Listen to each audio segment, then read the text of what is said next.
السلام علیکم عزیز ناظرین، بسم اللہ الرحمن الرحیم۔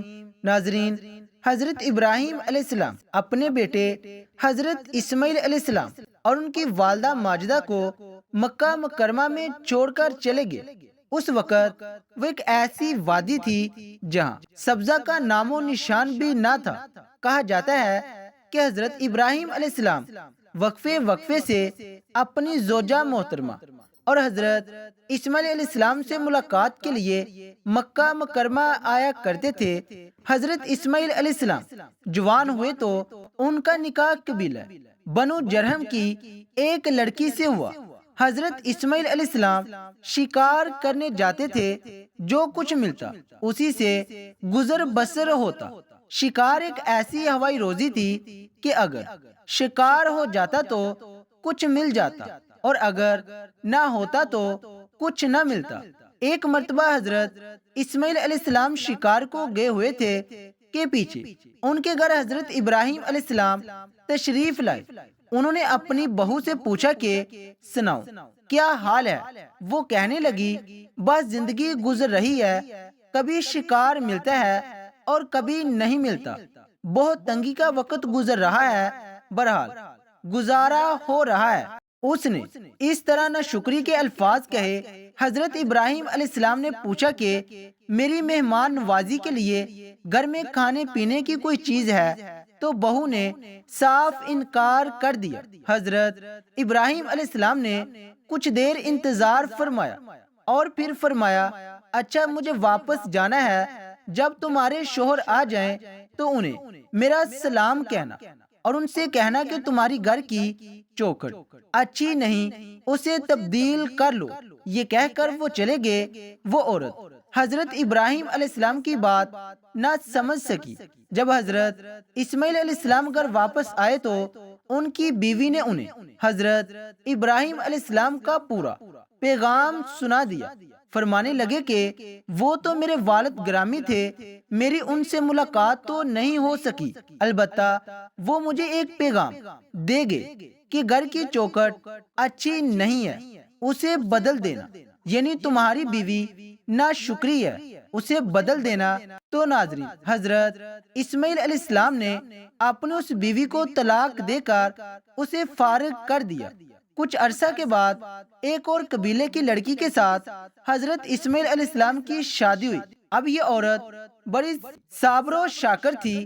سال دو سال کے بعد حضرت ابراہیم علیہ السلام پھر تشریف لائے، لیکن حسن و اتفاق سے اس بار بھی حضرت اسماعیل علیہ السلام گھر پر موجود نہیں تھے۔ ان کی اہلیہ نے بتایا کہ وہ روزی کی تلاش میں گئے ہیں اور ابھی آ ہی جاتے ہیں۔ گھر کی مالکن نے آنے والے مہمان کو فراخ دلی اور خندہ پیشانی سے خوش آمدید کہا، پانی گرم کر کے وضو کروایا، سر دھوایا اور دودھ گوشت وغیرہ جو کچھ گھر میں موجود تھا خوشی خوشی ان کی خدمت میں پیش کیا، اور معذرت بھی چاہی کہ یہاں گندم وغیرہ پیدا نہیں ہوتی، اس لیے ہم لوگ بھی دودھ خرما اور شکار کا گوشت ہی کھاتے ہیں۔ حضرت ابراہیم علیہ السلام یہ خاطر تواضع دیکھ کر بہت خوش ہوئے۔ آپ نے اپنی بہو سے پوچھا کہ تمہاری گزر اوقات کیسی ہوتی ہے؟ تو اس بہو نے جواب دیا کہ اللہ کا بے حد شکر ہے کہ ہم راحت اور آرام سے ہیں۔ اللہ نے رزق میں، روزی میں فراوانی اور کشادگی مرحمت فرمائی ہے اور ہر لحاظ سے اطمینان ہے۔ آپ نے دریافت کیا کہ تمہاری خوراک کیا ہے؟ جواب ملا گوشت۔ پوچھا پینے کو کیا ملتا ہے؟ تو خاتون نے بتایا کہ زمزم کا پانی۔ حضرت ابراہیم علیہ السلام نے انہیں خیر و برکت کی دعا دی کہ پروردگار عالم ان کے گوشت اور پانی کو اپنی برکتوں سے معمور فرمائے۔ حضور نبی کریم صلی اللہ علیہ وآلہ وسلم ارشاد فرماتے ہیں کہ ان کے پاس اگر کوئی اناج بھی موجود ہوتا تو حضرت ابراہیم علیہ السلام انہیں اناج میں برکت کی دعا سے ضرور نوازتے۔ یہ آپ کی دعا ہی کا کرشمہ ہے کہ مکہ کے باشندے گوشت اور پانی پر بڑی عمدگی سے گزارا کرتے ہیں، جبکہ دوسرے لوگ فقط گوشت اور پانی پر گزارا نہیں کر سکتے۔ حضرت ابراہیم علیہ السلام نے بہو سے کہا کہ جب تمہارے شوہر گھر لوٹے تو انہیں میرا سلام کہنا اور پیغام دینا کہ اپنی چوکھٹ قائم اور آباد رکھیں اور اسے تبدیل نہ کرے۔ حضرت ابراہیم علیہ السلام یہ کہہ کر روانہ ہو گئے۔ جب حضرت اسماعیل علیہ السلام گھر آئے تو باپ کی بنک پا کر اپنی بیوی سے پوچھا، کیا کوئی یہاں آیا تھا؟ انہوں نے کہا کہ ہاں، ایک خوبصورت بوڑھے سے صاحب آئے تھے۔ بیوی نے حضرت ابراہیم علیہ السلام کی بہت تعریف کہی اور کہا کہ وہ آپ کا پوچھتے تھے، میں نے کہہ دیا کہ وہ باہر گئے ہیں۔ انہوں نے مجھ سے پوچھا، تمہارا گزارا کیسے ہوتا ہے؟ میں نے کہا کہ بہت اچھا۔ حضرت اسماعیل علیہ السلام نے پوچھا کہ ان بزرگ نے کچھ اور بھی فرمایا؟ تو بیوی نے بتایا کہ ہاں، آپ کو سلام کہا اور یہ کہا کہ آپ کے دروازے کی چوکھٹ بہت عمدہ ہے، اس کو حفاظت سے رکھنا۔ جب حضرت اسماعیل علیہ السلام نے پیغام سنا تو وہ بڑے خوش ہوئے اور کہنے لگے کہ وہ میرے والد گرامی تھے اور وہ مجھے پیغام دے گئے ہیں کہ تم ایک اچھی بیوی ہو، مجھے تمہاری قدر کرنی ہے اور تمہیں زندگی بھر اپنے ساتھ رکھنا ہے۔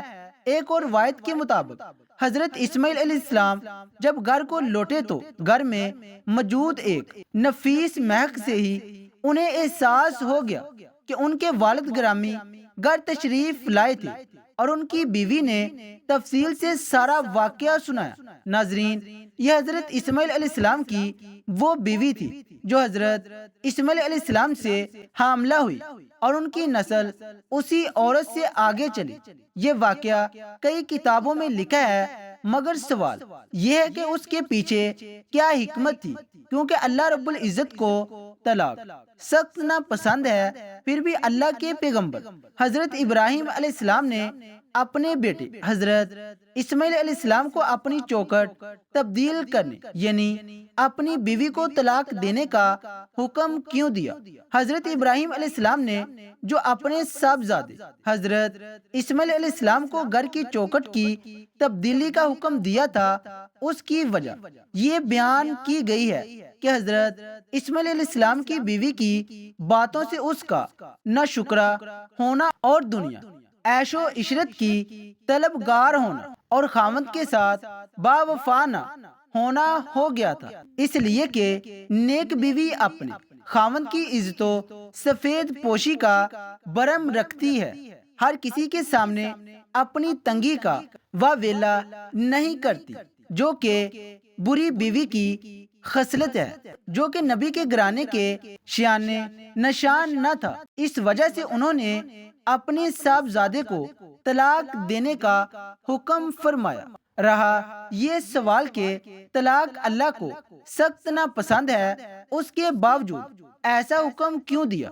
تو اس کا جواب یہ ہے کہ ناپسند ہونے کے باوجود اللہ نے اسے حرام قرار نہیں دیا، بلکہ کسی مصلحت کے سبب دینے کی اجازت بھی دی رکھی ہے، اور قرآن مجید فرقان حمید میں اس حوالے سے تفصیل احکامات موجود ہے۔ تو ناظرین، اس ویڈیو سے ہمیں یہ سبق ملتا ہے کہ ہمیں ہر حال میں اللہ کا شکر ادا کرنا چاہیے اور نہ شکرے لوگوں سے گریز کرنی چاہیے۔ تو ناظرین، ویڈیو اچھی لگی تو ویڈیو کو لائک ضرور کیجیے گا اور شیئر بھی کیجیے گا، اور اگر آپ ہمارے چینل پر نئے ہیں اور ابھی تک آپ نے ہمارے چینل کو سبسکرائب نہیں کیا تو پلیز ہمارے چینل کو سبسکرائب ضرور کر لیں اور ساتھ ہی لگے بیل کے بٹن کو بھی دبا دیں تاکہ آئندہ آنے والی ہر نئی ویڈیو کا نوٹیفیکیشن۔ ناظرین، نبی کریم صلی اللہ علیہ وآلہ وسلم کے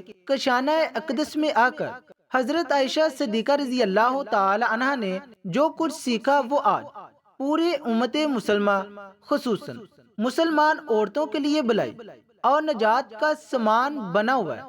نبی کریم صلی اللہ علیہ وآلہ وسلم پوری کائنات کے معلم اعظم کی حیثیت سے حضرت عائشہ صدیقہ رضی اللہ تعالی عنہ کی تربیت فرماتے رہے۔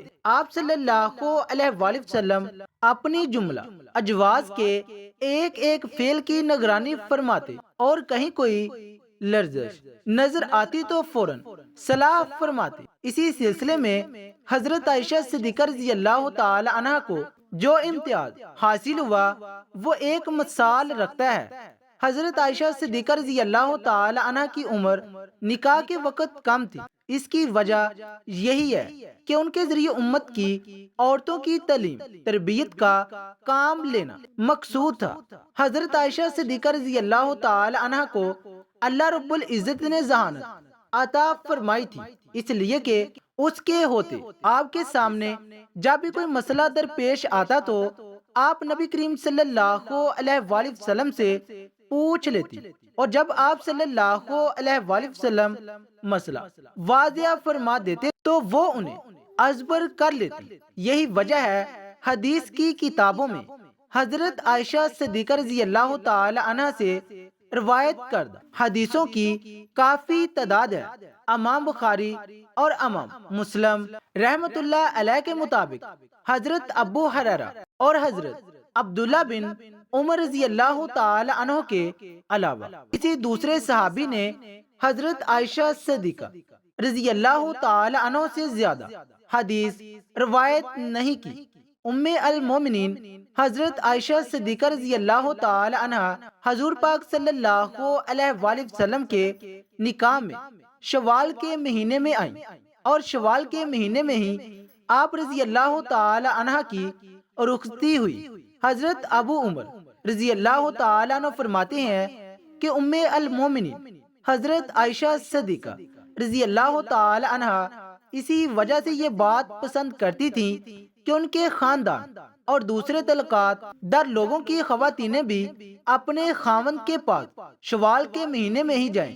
ام المومنین حضرت عائشہ صدیقہ رضی اللہ تعالی عنہ کے فضائل میں سے ہے کہ حضور پاک صلی اللہ علیہ وآلہ وسلم نے آپ رضی اللہ تعالی عنہ کے علاوہ کسی دوسری کنواری عورت سے شادی نہیں فرمائی، اور حضور پاک صلی اللہ علیہ وآلہ وسلم اپنی تمام ازواج مطہرات میں سے حضرت عائشہ صدیقہ رضی اللہ تعالی عنہ سے ہی سب سے زیادہ محبت فرماتے، یہاں تک کہ آپ رضی اللہ تعالی عنہ اگر کسی چیز کی خواہش کرتی تو آپ صلی اللہ علیہ وآلہ وسلم پوری فرماتے۔ ایک سفر کا واقعہ ہے جب حضور پاک صلی اللہ علیہ وآلہ وسلم نے ام المومنین حضرت عائشہ صدیقہ رضی اللہ تعالی عنہ کو نہ پایا تو فرمایا، ہائے میری دلہن۔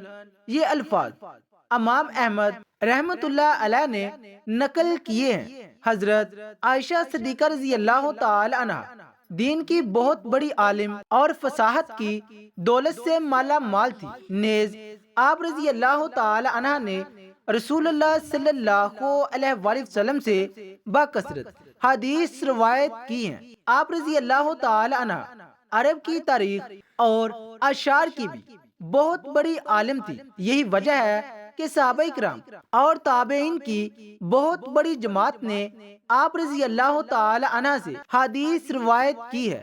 نبی کریم صلی اللہ علیہ وآلہ وسلم نے حضرت عائشہ صدیقہ رضی اللہ تعالی عنہ کے لیے 2 راتیں مقرر فرما رکھی تھی، ایک ان کی اپنی اور ایک حضرت ام المومنین سودا رضی اللہ تعالی عنہ کی، کیونکہ وہ بوڑھی ہو گئی تھی اور انہوں نے اپنی باڑی بھی حضرت عائشہ صدیقہ رضی اللہ تعالی عنہ کو دے دی تھی، یعنی حضرت عائشہ صدیقہ رضی اللہ تعالی عنہ ام المومنین حضرت خدیجۃ الکبریٰ رضی اللہ تعالی عنہ کے بعد ازواج میں سے خوش قسمت ترین ہے کہ جنہوں نے اللہ کے نبی صلی اللہ علیہ وآلہ وسلم کے ساتھ اتنی زیادہ قربت نصیب فرمائی۔ حضرت عائشہ حضور صلی اللہ علیہ وآلہ وسلم کی رفاقت میں تقریباً 8 سال اور 5 ماہ رہی، لیکن اس تمام عرصے میں آپ رضی اللہ تعالی عنہ کے ہاں کوئی اولاد نہ ہوئی۔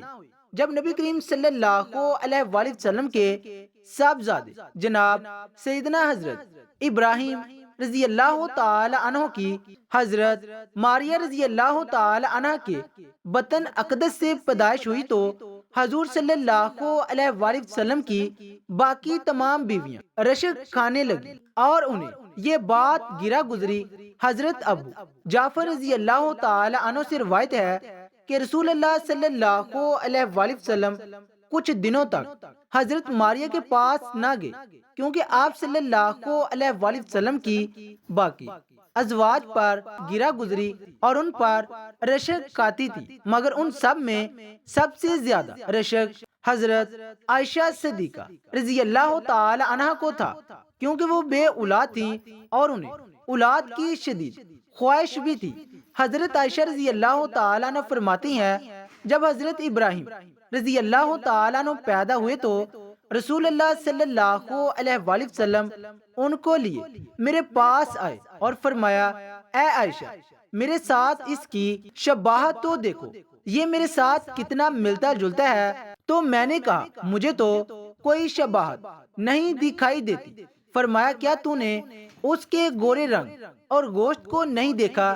میں نے کہا، جو دائی یا اونٹنی کے دودھ سے پالا جاتا ہے وہ گورا اور موٹا فربا ہوا کرتا ہے، جس کے بارے میں ایک اور روایت بھی موجود ہے جس میں کہ یہ الفاظ ہیں کہ حضرت عائشہ رضی اللہ تعالی عنہ نے عرض کیا، جسے بیریے دودھ پلایا جائے وہ فربا اور گورا ہوتا ہے۔ ام المومنین حضرت عائشہ صدیقہ رضی اللہ تعالی عنہ نے یہ کیوں فرمایا، جس کے بارے میں محمد بن عمر کہتے ہیں، رسول اللہ صلی اللہ علیہ وآلہ وسلم کی چند رات بیڑ بکریاں حضرت ابراہیم علیہ السلام کے واسطے مخصوص تھی اور ایک اونٹنی کا دودھ بھی انہی کے لیے خاص تھا۔ یہی وجہ تھی کہ ان کا اور ان کی والدہ کا جسم اچھا تھا۔ ناظرین، یہاں پر آپ کے ایک اور اہم بات بتاتے چلیں کہ حضرت عائشہ صدیقہ رضی اللہ تعالی عنہ کی کنیت ام عبداللہ تھی، لیکن عبداللہ آپ کی اولاد نہیں تھی بلکہ آپ کے بانجے تھے، جو کہ حضرت عبداللہ ابن زبیر رضی اللہ تعالی عنہ ہے۔ جب ان کی ولادت ہوئی تو رسول کریم صلی اللہ علیہ وآلہ وسلم نے ان کے منہ میں اپنا لاب شریف رکھا اور حضور پاک صلی اللہ علیہ وآلہ وسلم نے حضرت عائشہ سے فرمایا، یہ عبداللہ ہے اور تم ام عبداللہ ہو۔ حضرت عائشہ رضی اللہ تعالیٰ عنہ فرماتی ہیں، اس کے بعد سے ہمیشہ میری کنیت ام عبداللہ ہی رہی، جبکہ میری کوئی اولاد نہ تھی۔ اسی زمن میں ایک روایت یہ بھی ملتی ہے کہ جتنا عرصہ حضرت عائشہ رضی اللہ تعالی عنہ حضور پاک کے ساتھ رہیں، اس عرصے میں آپ رضی اللہ تعالی عنہ کو ایک حمل بھی ہوا، لیکن کچھ عرصہ بعد وہ ضائع ہو گیا۔ شاہراہ بخاری امام احمد بن محمد قسطلانی رحمت اللہ علیہ نقل کرتے ہیں کہ اس بات کی کوئی تفصیل نہیں ہے، آپ کو ام عبداللہ صرف آپ کے بانجے کی وجہ سے کہا جاتا تھا۔ ایک دن آپ رضی اللہ تعالی عنہ نے عذرا حضرت حضور پاک صلی اللہ علیہ وآلہ وسلم سے اس بارے میں عرض کی کہ اور خواتین نے تو اپنے سابقہ اولادوں پر اپنی اپنی کنیت رکھ لی ہے، میں اپنی کنیت کس کے نام پر رکھوں جبکہ میرے کوئی اولاد نہیں؟ تو رسول اللہ صلی اللہ علیہ وآلہ وسلم نے فرمایا، اپنے بانجے عبداللہ کے نام پر اپنی کنیت رکھو، جو کہ تمہاری بہن اسما بنت ابوبکر عبداللہ بنت عوام کے بیٹے ہیں۔ بس تب سے آپ کو ام عبداللہ کی کنیت سے پکارا جانے لگا۔ دعا ہے کہ اللہ پاک دین اسلام کو پھیلانے کی ہماری اس کاوش کو قبول و منظور فرمائے اور اسے ہمارے لیے اجر عظیم اور ہمارے لیے صدقہ جاریہ کا باعث بنائے، آمین۔ السلام علیکم عزیز ناظرین، بسم اللہ الرحمن الرحیم۔ ناظرین، سرزمین مکہ کا ایک مشہور ولید نامی کافر تھا جو نبی رحمت سرکار دو عالم حضرت محمد صلی اللہ علیہ وآلہ وسلم کا بہت بڑا دشمن تھا۔ وہ آپ صلی اللہ علیہ وآلہ وسلم کو تکلیف دینے کا کوئی بھی موقع نہ جانے دیتا۔ ولید ایک امیر تاجر تھا اس نے اپنے گھر میں ہی سونے کا ایک بڑا بت بنا رکھا تھا جس کی وہ دل و جان سے عبادت کرتا تھا۔ ایک دن وہ بت کی پوجا کرنے میں مصروف تھا کہ اچانک سونے کا بت باتیں کرنے لگا جس کی وہ پوجا کر رہا تھا۔ اس بت نے ولید سے کہا، اے میرے ماننے والے، مجھ پر یقین کرنے والے، سن لے، حضرت محمد صلی اللہ علیہ وآلہ وسلم اللہ کے رسول نہیں ہے۔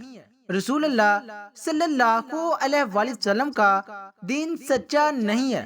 حضرت محمد صلی اللہ علیہ وآلہ وسلم پر کبھی بھی ایمان نہ لانا، حضرت محمد صلی اللہ علیہ وآلہ وسلم کے رسول ہونے کی کبھی بھی تصدیق نہ کر لینا۔ بت کو بولتے ہوئے دیکھ کر ولید کی خوشی کی انتہا نہ رہی۔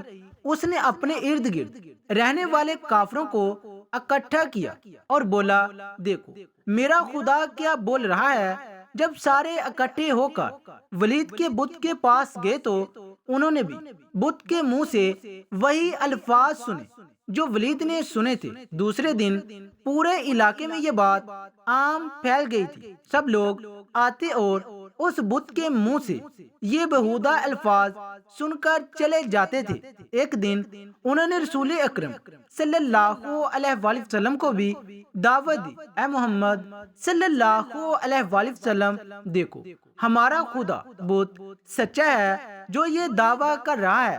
انہوں نے نبی اکرم صلی اللہ علیہ وآلہ وسلم کو بھی تشریف لانے کو کہا۔ جب نبی اکرم صلی اللہ علیہ وآلہ وسلم اس بت کے پاس تشریف لائے، جب حضور اکرم صلی اللہ علیہ وآلہ وسلم کو دعوت دی گئی تو ولید نے چلاکی سے سارے مکہ والوں کو بھی ایک میدان میں اکٹھا کیا تاکہ آج بت کے منہ سے یہ الفاظ سب سن لے اور پھر محمد صلی اللہ علیہ وآلہ وسلم پر جو ایمان لائے ہیں وہ بھی دوبارہ سے ہمارے خداؤں کو پوجنے لگ جائیں۔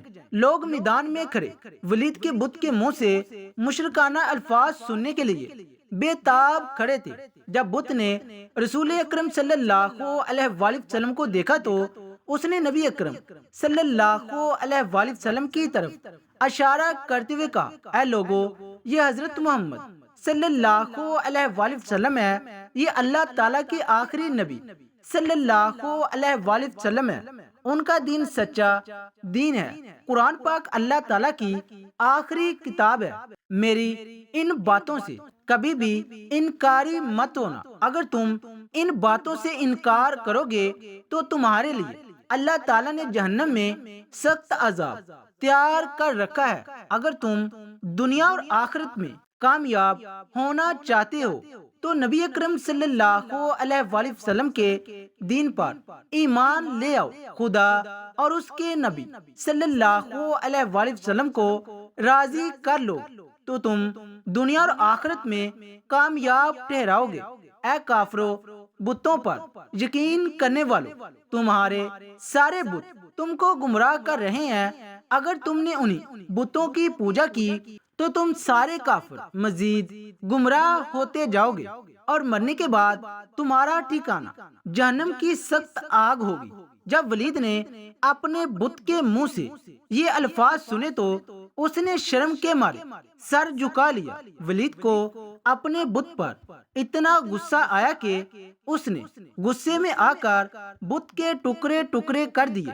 حضور اکرم صلی اللہ علیہ وآلہ وسلم یہاں سے واپس جا رہے تھے کہ نبی اکرم صلی اللہ علیہ وآلہ وسلم کی نظر ایک گھوڑے سوار پر پڑی جو بڑی تیزی کے ساتھ ہاتھ میں خون سے تر تلوار لیے نبی اکرم صلی اللہ علیہ وآلہ وسلم کی طرف آ رہا تھا۔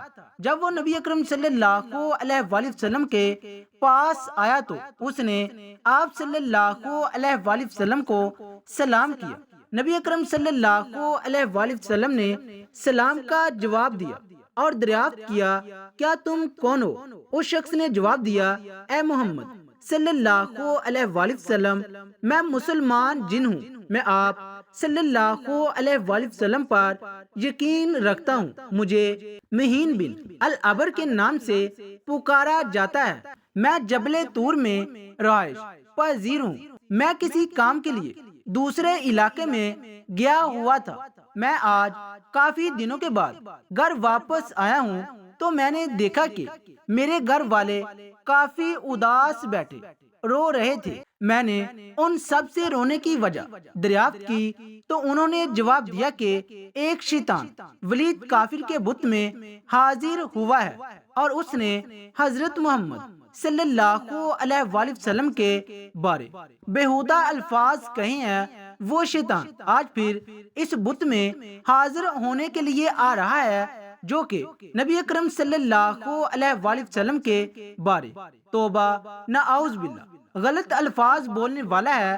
جب میں نے گھر والوں سے یہ الفاظ سنے تو مجھ سے برداشت نہیں ہوا تو میں نے اس شیطان کو راستے میں ہی روک کر قتل کر دیا ہے اور اس بت میں داخل ہو کر آپ صلی اللہ علیہ وآلہ وسلم کے سچے نبی ہونے کی گواہی دی ہے۔ یہ جو کچھ بولا تھا سب کچھ میں نے ہی بولا ہے۔ مسلمان جن کی یہ بات سن کر حضور اکرم صلی اللہ علیہ وآلہ وسلم بہت خوش ہوئے اور اس جن کے لیے اللہ تعالیٰ سے مغفرت کی دعا کی۔ ناظرین، واقعہ کیسا لگا کمنٹ باکس میں ایک بار اپنی رائے کا اظہار ضرور کیجیے گا۔ شکریہ، اللہ حافظ۔ السلام علیکم معزز ناظرین، بسم اللہ الرحمن الرحیم۔ ناظرین، سورۃ الکہف میں مذکور اصحاب الکہف کا کتا اپنے دونوں بازوؤں کو پھیلائے کیوں بیٹھا رہا؟ المانیہ جرمن کا ایک فزیشین ڈاکٹر کا بیان ہے کہ میں کسی سفر میں ایک بار ایئرپورٹ پر تھا کہ اچانک ایک نوجوان نے قرآن کا مترجم نسخہ مجھے گفٹ کیا۔ میں نے اس کا دل رکھنے کے لیے تھینکس کرتے ہوئے لے لیا کہ اس کے سامنے سے اوجھل ہونے کے بعد اس کو پھینک دوں گا۔ تھوڑی دیر کے بعد وہ میری نظروں سے غائب ہو گیا۔ میری بھی فلائٹ کا وقت ہو چلا اور میں جہاز میں بیٹھ گیا۔ سفر طویل تھا، اکتاہٹ کی وجہ ادھر ادھر پلٹی لی تو جیب میں کچھ وزن سا محسوس ہوا، نکالا تو وہی قرآن کا نسخہ تھا جسے میں بھول گیا۔ خیر دل میں خیال آیا دیکھوں تو صحیح کیا ہے۔ اس میں نے کھولا تو میرے سامنے سورۃ الکہف کھلی اور میں دھیرے دھیرے ورق گردانی کرنے لگا۔ اچانک میں دو ایسی آیتوں سے گزرا جنہوں نے مجھے ٹھہرنے اور غور کرنے پر مجبور کر دیا۔ وہ دونوں آیتیں یہ تھیں۔ ترجمہ: آپ دیکھیں گے کہ آفتاب باوقت طلوع ان کے غار سے دائیں جانب کو جھک جاتا ہے اور باوقت غروب ان کے بائیں جانب کترا جاتا ہے اور وہ اس غار کی کشادہ جگہ میں ہے۔ دوسری آیت یہ ہے۔ ترجمہ: اور آپ خیال کرتے کہ وہ بیدار ہیں حالانکہ وہ تو سوئے ہوئے تھے، خود ہم ہی انہیں دائیں بائیں کرواہٹیں دلایا کرتے تھے۔ ان کا کتا بھی چوکھٹ پر اپنے ہاتھ پھیلائے ہوئے تھا۔ ڈاکٹر کہتا ہے کہ ان کا سونا اور کروٹیں لینا سمجھ میں آتا ہے کہ اس کے لیے ضروری ہے تاکہ ان کے جسم اگر ایک ہی کروٹ رہیں گے تو خراب ہونے اور جسم کو مٹی کے کھا جانے کا خطرہ ہے۔ ڈاکٹر کو اس سے بھی کوئی حیرت نہیں جس میں ہے کہ ترجمہ: آپ دیکھیں گے کہ آفتاب باوقت طلوع ان کے غار سے دائیں جانب کو جھک جاتا ہے اور باوقت غروب ان کے بائیں جانب کترا جاتا ہے اور وہ اس غار کی کشادہ جگہ میں ہے، کیونکہ سورج غار میں روزانہ داخل ہوتا ہے مگر ڈائریکٹ ان کے جسم پہ روشنی نہیں پڑتی۔ ڈاکٹر کا کہنا ہے کہ علم طب میں یہ بات بدی ہے تاکہ جسم پر بستر کے نشانات نہ پڑے۔ ضروری ہے کہ کمرہ ہوادار ہو، سورج کی روشنی اس میں آتی جاتی رہے لیکن سیدھا جسم پر نہ پڑے۔ پھر ڈاکٹر دوسری آیت کے بارے میں غور و فکر کے بعد کہتا ہے کہ کروٹ لینا بھی ضروری اس لیے ہے کہ ایک ہی کروٹ پڑے رہنے سے جسم پر زخم نہ پڑ جائیں اور پھر اس میں بدبو پھیل جائے اور زمین اپنی خوراک بنا لے۔ ڈاکٹر کہتا ہے اب تک مجھے جس چیز نے سب سے زیادہ حیرت زدہ کیا ہے وہ ان سب کا کتا ہے جس کے بارے میں آیا ہے کہ اس نے کروٹ نہیں لی بلکہ ویسے ہی اپنے دونوں بازو پھیلائے۔ ایک ہی حالت میں تقریباً 309 برس بیٹھا رہا اور اس کے جسم کو کچھ نہیں ہوا، نہ زخم لگے نہ ہی اس میں بدبو پیدا ہوئی۔ اس آیت کریمہ نے اسے تحقیق کرنے پر مجبور کر دیا اور وہ اس پر ریسرچ کرنے لگا۔ اس کی حیرت کی اس وقت انتہا نہ رہی جب تحقیق سے اس نے یہ پایا کہ کتے کے جسم میں چمڑے کے نیچے گدود ہوتا ہے، جو ایسے کسی قسم کا کوئی مادہ نکلتا ہے جس سے کتا اگر زندہ ہے تو اس کا چمڑا خراب نہیں ہوتا، بھلے وہ کتنے برس تک کیوں نہ بیٹھا رہے۔ اسی وجہ سے ان سب کا کتا ان سب کی طرح کروٹ نہیں لے رہا تھا۔ اس معجزاتی آیت کریمہ نے اس المانی ڈاکٹر کو اسلام لانے پر مجبور کر دیا اور وہ مسلمان ہو گیا۔ الحمدللہ قائرین کرام، اور ہمیں اس المانی ڈاکٹر کے اسلام قبول کرنے نے حیران کر دیا کہ ہم میں کتنے لوگ ہیں جو قرآن کو اس طرح پڑھتے ہیں جس طرح اس ڈاکٹر نے پڑھا، سمجھا، تحقیق و تدبیر کیا، غور و فکر کیا اور ایک بہترین نتیجے پر پہنچا۔ ہم نے سورۃ الکہف سینکڑوں بار پڑھی ہوگی، بلکہ ہر جمعے کو پڑھتے ہیں، لیکن کیا ہم نے کبھی اس طرح غور کیا کہ ان سب کی کروٹ لینے کا سبب کیا تھا؟ اور کتا ایک حال میں بیٹھا رہا، اس نے کروٹ نہیں لی تو کیوں؟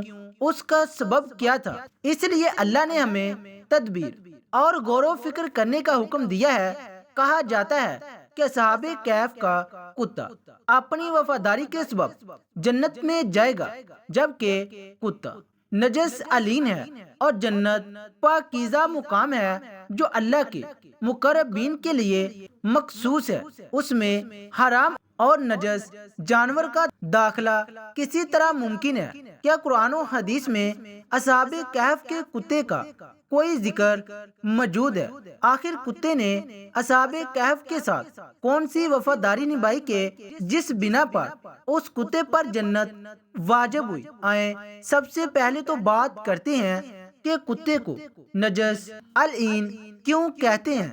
3 وجوہات ہے کہ جس کی بنا پر کتا حرام ہے۔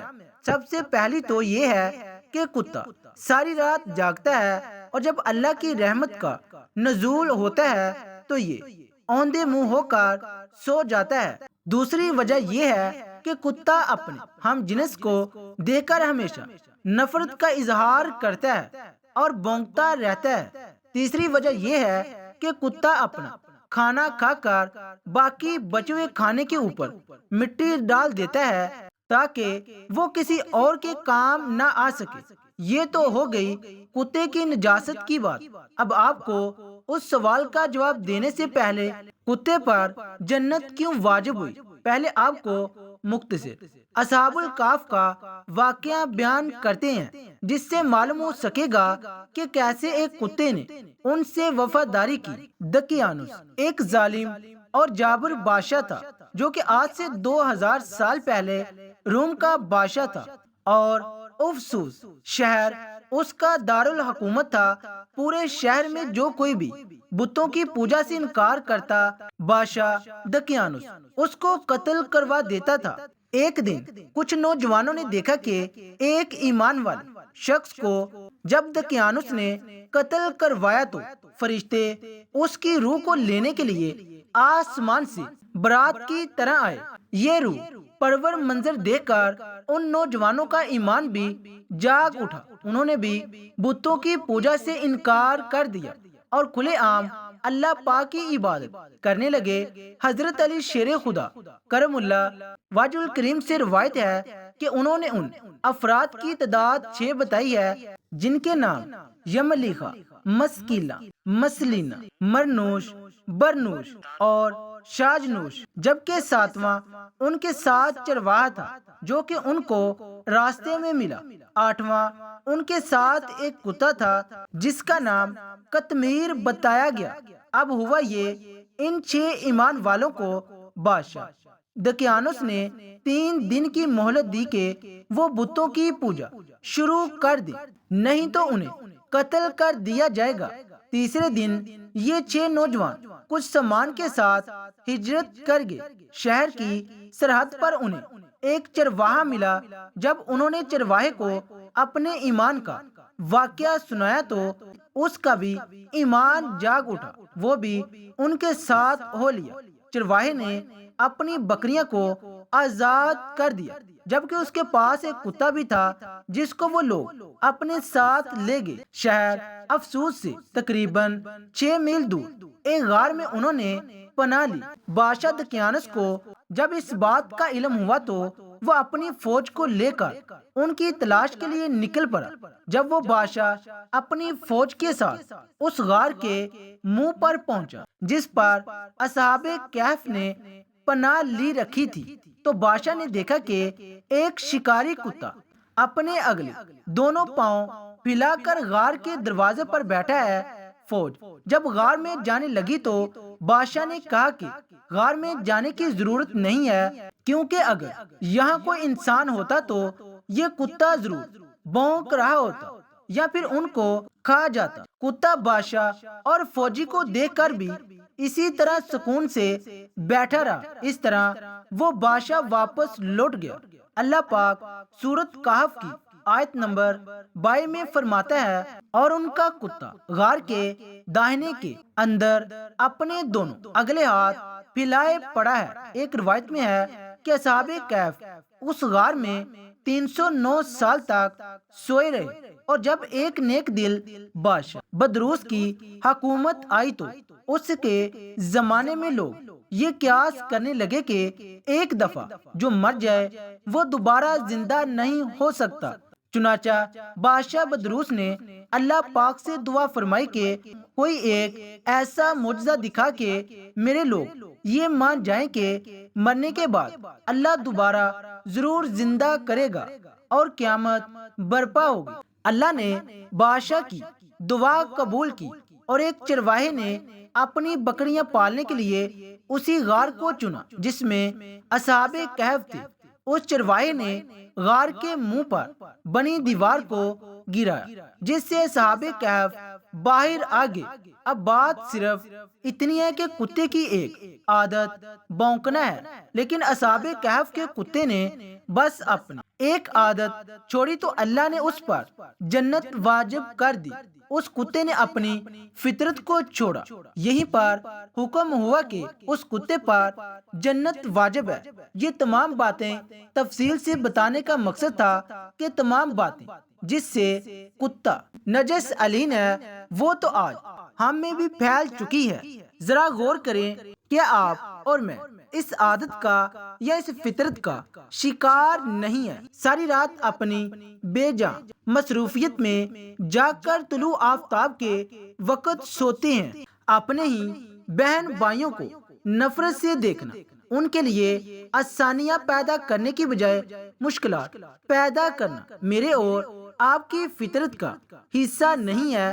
اپنی غذائی ضروریات پوری کرنے کے بعد کھانے کو فریج جیسی مشین میں فریز کر دینا اور بعد میں ضرورت نہ پڑنے پر ضائع کر دینا اور ہمارا روز کا معمول نہیں ہے۔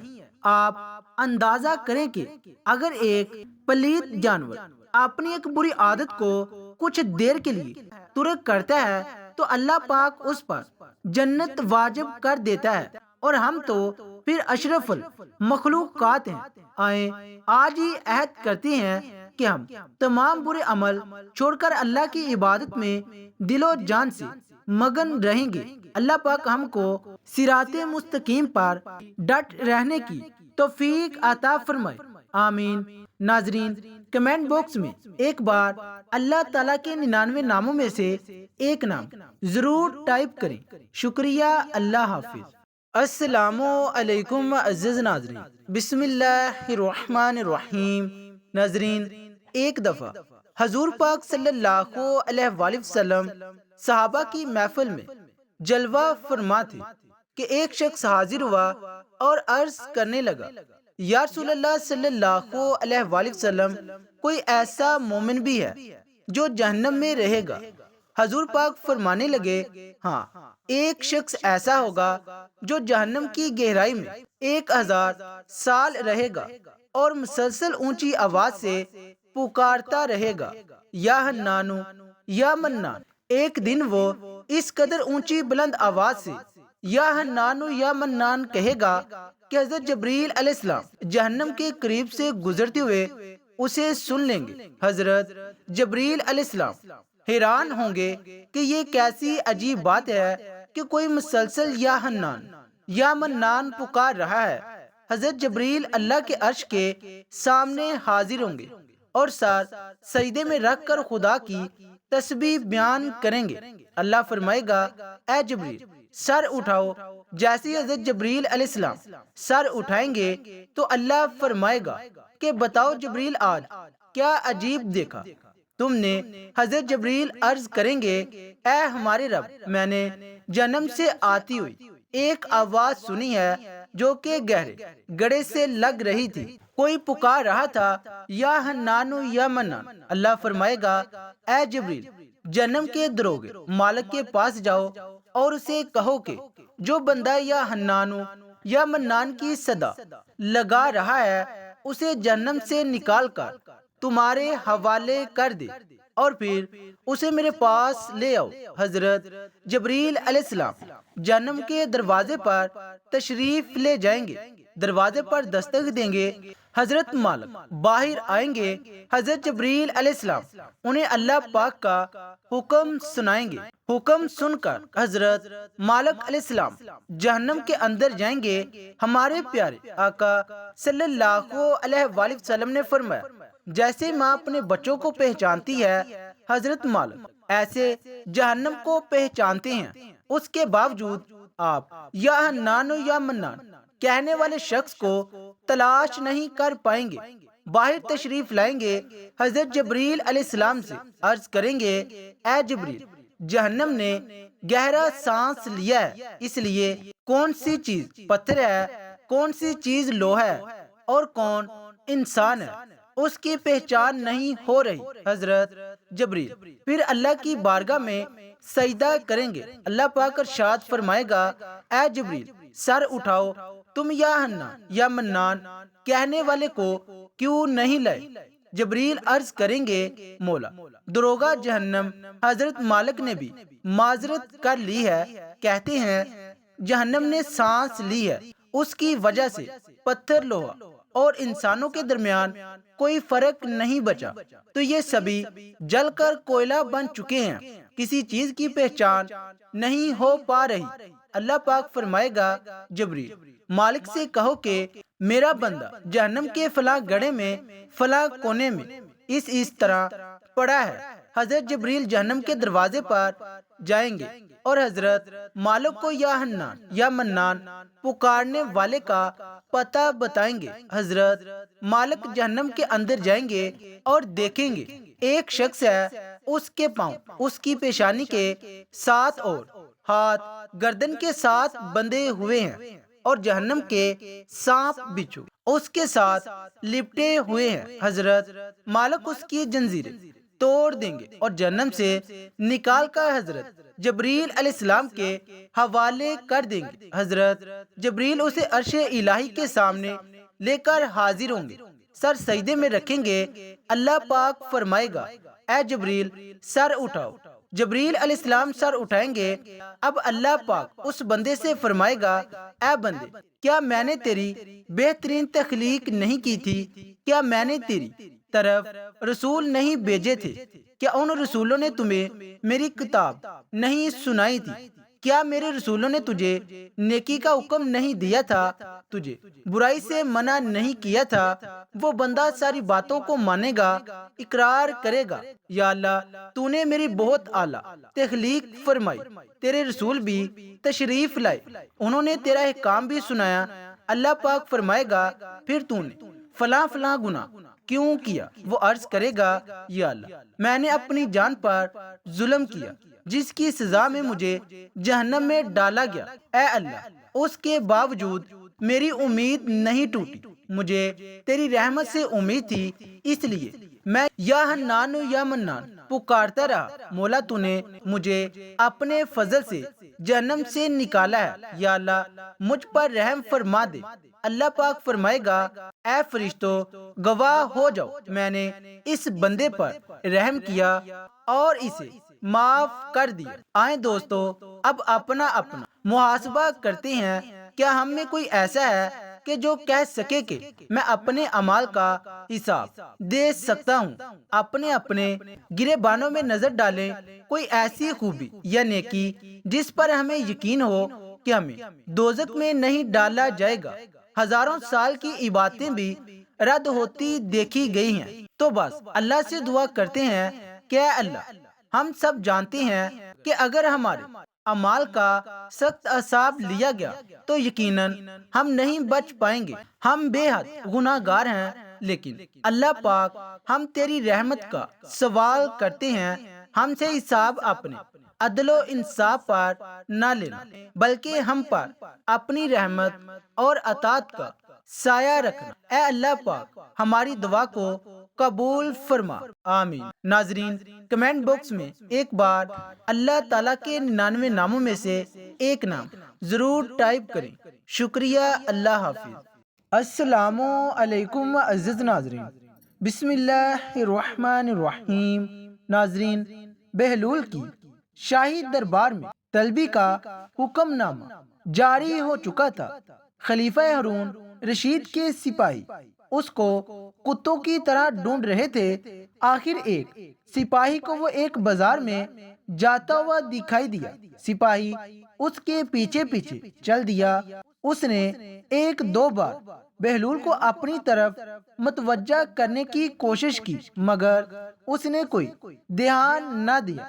ہارون کا کرندہ کچھ فاصلہ رکھ کر اس کے تعاقب میں لگا رہا۔ بہلول کبھی اپنے آپ سے باتیں کرنے لگتا تو کبھی رک کر اپنی چھڑی سے زمین کھریدنے لگتا، اور کہیں راہ چلتے بچوں کے سر پر ہاتھ پھیر کر کوئی مزاحیہ فقرہ کس دیتا۔ اسی طرح چلتے چلتے آدھا دن بیت گیا۔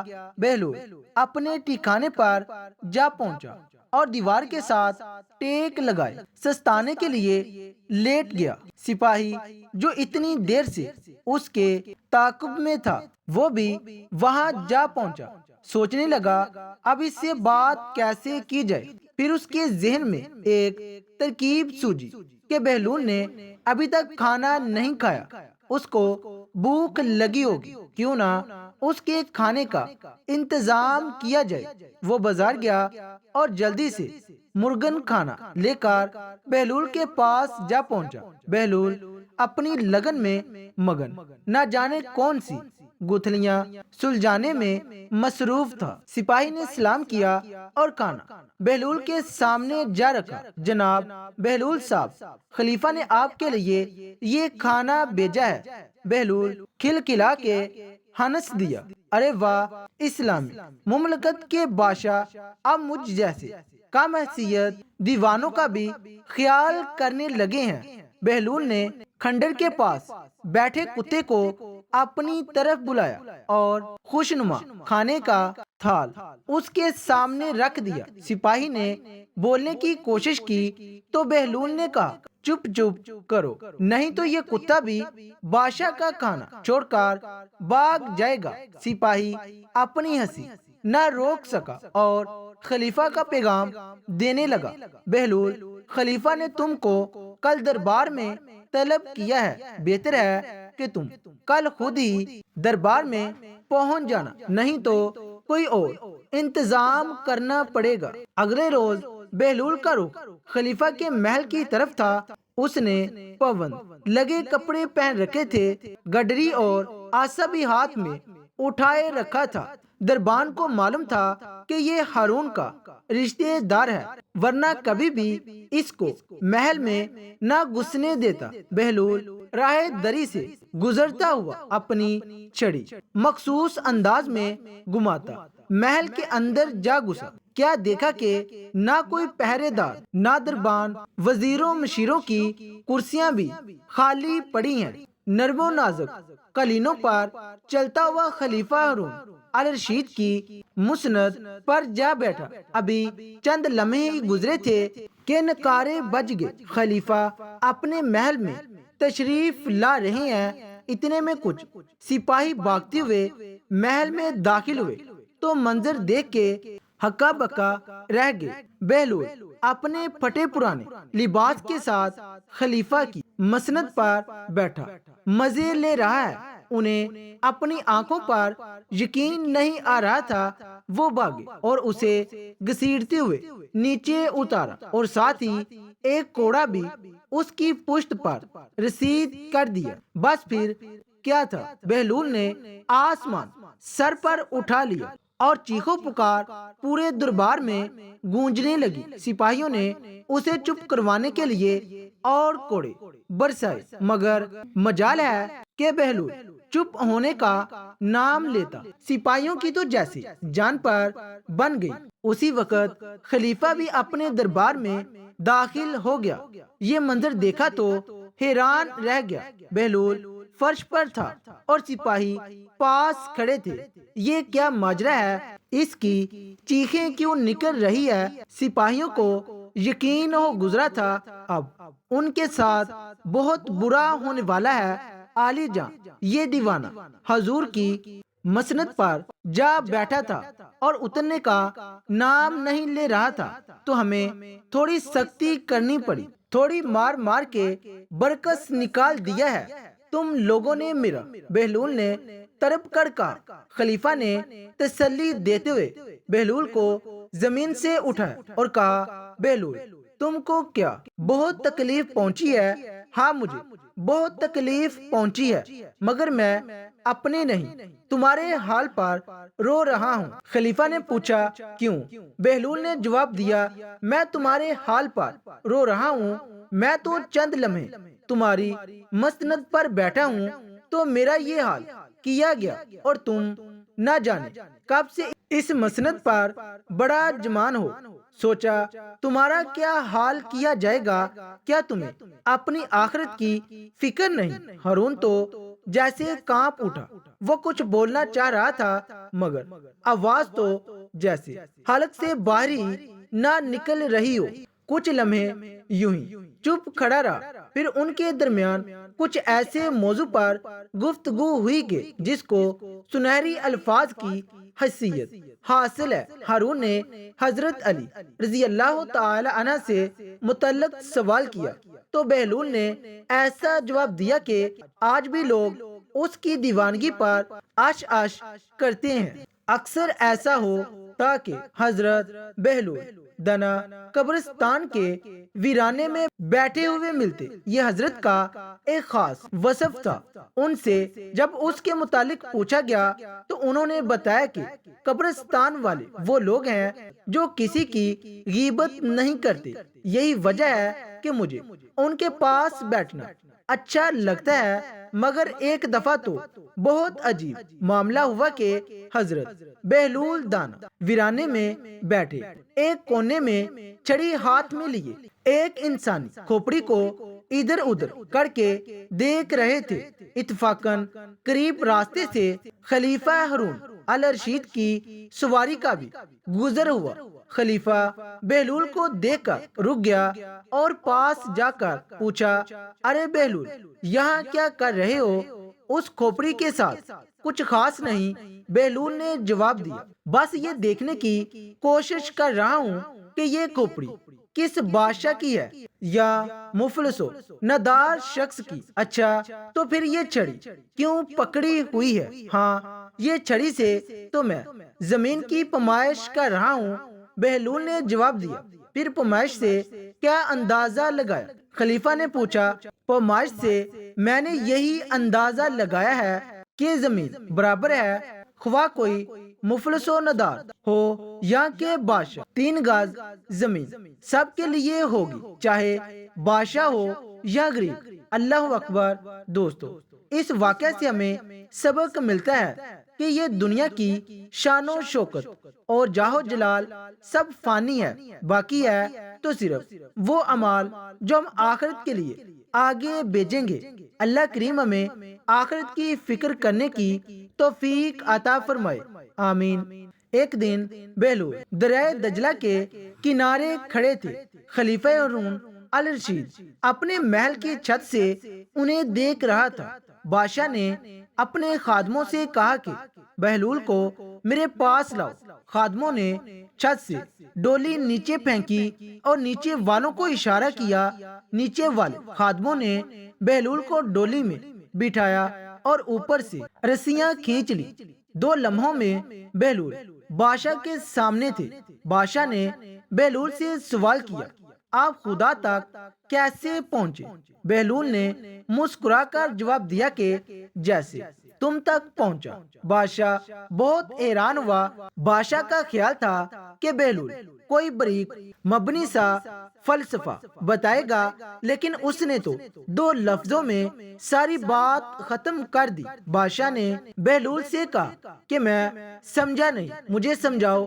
بہلول نے کہا کہ اگر میں خود تم تک پہنچنا چاہتا تو پہلے درخواست لکھتا، وہ دیوان خانے میں جاتی، وہاں سے پھر آپ کے خادموں اور کئی وسطوں سے ہوتی ہوئی آپ تک پہنچتی۔ آپ پھر مجھے 6 ماہ بعد یا سال بعد ملاقات کا وقت دیتے۔ عین ملاقات کے وقت آپ کے کوئی شاہی مہمان آ جاتے اور ملاقات پھر منسوخ ہو جاتی۔ غرض کہ میں چاہتا تو میں آپ تک نہ پہنچ پاتا، آپ نے اب چاہا تو میں 2 لمحوں میں آپ کے پاس آ پہنچا۔ اسی طرح اگر ہم چاہے تو اس تک نہیں پہنچ سکتے، لیکن اگر وہ چاہے تو 1 لمحہ بھی نہ لگے اور ہم اس تک پہنچ جائیں۔